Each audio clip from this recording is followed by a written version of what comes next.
What Alvin Bragg is investigating is really just matching an investigation that's already happened. What Fani Willis is investigating is, frankly, work that should have been done by Merrick Garland in the hours after the Capitol was attacked in an historic act described as domestic terrorism by people like Ted Cruz and Christopher Wray. So what do you make of these tenterhooks that prosecutors like Bragg and Willis are on right now in the vacuum created by DOJ? You know, my overarching sense, Nicole, is I can't understand the absence of overt law enforcement activity by the federal government, by the FBI, by the Department of Justice, which was my home for nearly a quarter of a century. So I don't say this with any delight. So state prosecutors are left to perhaps be the first ones to prosecute a former president of the United States. That is not how this should be unfolding, I contend. Donald Trump is a federal problem.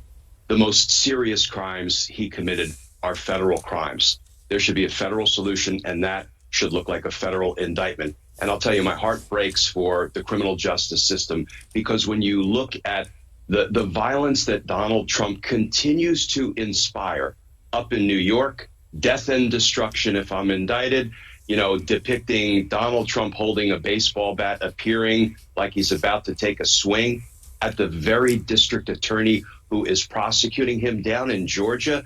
You know, when I read the Atlanta Journal-Constitution reporting, when they interviewed jurors and they said they were running a bomb-sniffing dog through the very grand jury room and the surrounding environs, and they had deputies and marshals posted on the courthouse steps protecting the public and protecting presumably the grand jurors. And it was reported that was on the day Mike Flynn testified. You know, Nicole, I tried not one but two RICO cases in the courts of Washington, D.C., where we impaneled anonymous juries because of the danger the criminal organization we were prosecuting posed to jurors, to witnesses, to prosecutors, though, frankly, we were less concerned than we were for the jurors and the witnesses. And I don't think we saw 1/10 the security measures that we are seeing necessary up in New York and down in Georgia as a result of the conduct of Donald Trump, conduct that, as you say, should have been addressed by the federal government more than a year ago.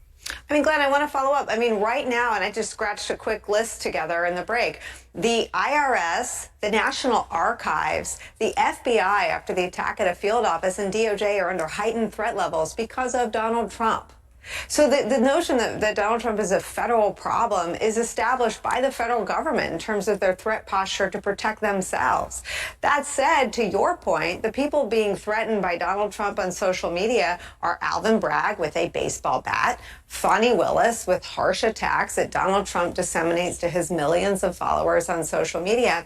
And I'll just say this, part of what exposes them, part of what makes them the highest points is that nothing has happened at the federal level, is this perception that maybe there aren't federal crimes. But in both instances, frankly, in the hush money case, the federal government already alleged that he's an unindicted co-conspirator with Michael Cohen, who went to jail for the same crime. Michael Cohen didn't have the sex and he wasn't running for office. So the person who committed the crime and benefited from it was Trump in the eyes of SDNY. The conspiracy that Fani Willis appears to be investigating doesn't return Trump to the White House unless it's a multi-state one. It's nonsensical that these are state prosecutions in both instances. And I just wonder, when you're alone with your thoughts, what explanation can you arrive at that the federal government has for 2 years before Jack Smith been AWOL?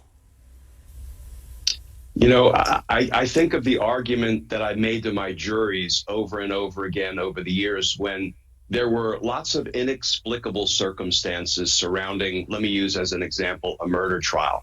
You know, rarely could I explain to, you know, the satisfaction of 12 citizens sitting in a jury box as the conscience of the community, explain to their satisfaction a good reason for one person to take the life of another. But what I would always remind my jurors is, ladies and gentlemen, we don't have to prove motive. We don't have to make it make sense, because if we were required to make it make sense, we would probably never win a conviction in, for example, a murder case. I rack my brain for why we have seen this, complete lack of overt law enforcement action from the Department of Justice.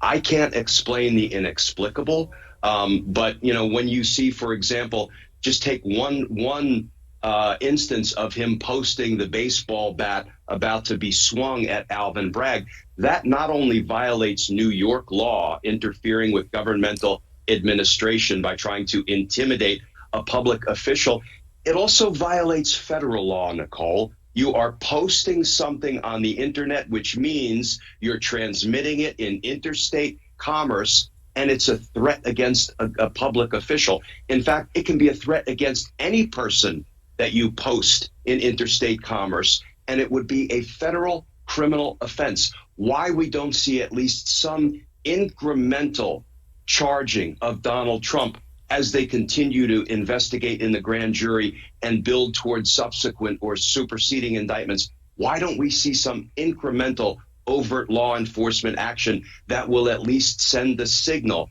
none of this is acceptable? That I can't explain.